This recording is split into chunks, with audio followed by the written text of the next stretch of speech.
The Grass Type Pokemon Gogoat is about to make its debut into Pokemon Go, but this debut is creating a lot of controversy among Pokemon Go players. In case you didn't know, this Pokemon is going to be only available for people who attend the various safari zones throughout the world, and this is causing a lot of issues because this Pokemon is actually looking to be really strong for the Go Battle League, so a lot of players are going to have an advantage that the masses are not going to have. I'm going to be going over this controversy in this video. Let's get right into it.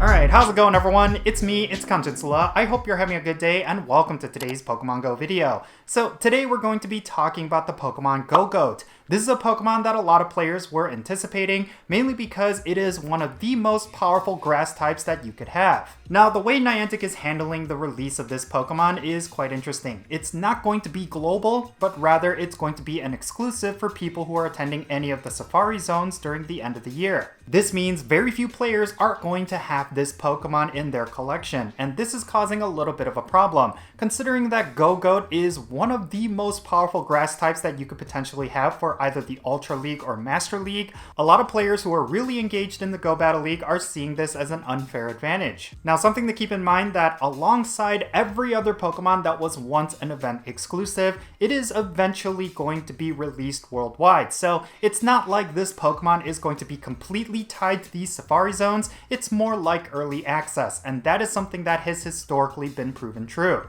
Even region-exclusive Pokemon eventually get a global release through in-game events like the Go Tour event or Pokemon Go Fest, so it's not even the case where Gogoat is only going to be obtainable during these specific events. They're eventually going to be released worldwide. So to be honest with you, I have a hard time fully agreeing with this controversy. Yes, they are giving certain players an advantage by having these Pokemon available only for these Safari Zone events, but the same could have been said for Pokemon like Tropius. I think that Pokemon had a lot of significance in the Go Battle League when it first released, but over time it did not necessarily impact the entire Go Battle League meta. I think the same can be said for Gogoat. This was proven recently from a meta-analysis over on the Silph Road Reddit, and as I was reading it, I did think this Pokemon was very impressive, but I did not necessarily think of it as a meta changer. By my own personal experiences, the Go Battle League is diverse enough where one Pokemon is not going to make or break an entire meta. Like, yes, people thought that was going to be the case with the release of Carbink,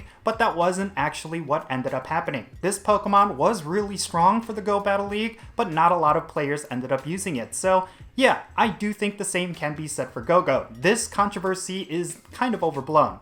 In my opinion, and I know a lot of players are going to disagree with this, I think it's completely fine if they release Pokemon exclusively for special events. Like for myself, I'm not going to be attending any of these safari zones, so I'm not going to have access to Gogoat for a long time. But I'm totally okay with that, because for the players who are actually traveling and spending money to go out to these events, they need to have some kind of special incentive for doing so, and I think releasing exclusive Pokemon is totally okay. Again, it's basically early access. It's not like these exclusive Pokemon are going to be made unavailable for the entire Pokemon Go player base. They're eventually going to get released worldwide, so it's a matter of patience. I mean, if you really want yourself a Gogoat, you just have to wait for it because eventually it will be released globally, at least through the Go Tour events that will eventually happen. But yeah, in any case, that's going to be it for this video. I just wanted to talk about this one little thing because it did come up in some conversations that I had with other Pokemon Go players, but in my opinion, I think it's not necessarily that big of a deal, but maybe you disagree with me, and if you do, I would love to know why in the comment section down below.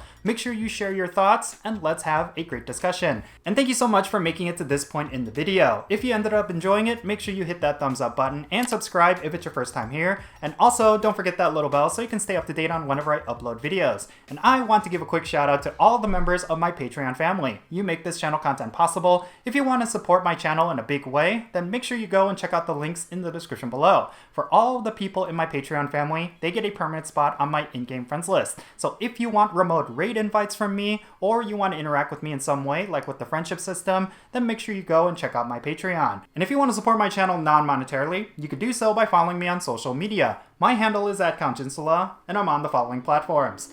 Alright, and that's going to be it. I'm Jinsula. Be safe, have fun, love yourself, and I'll catch you all later.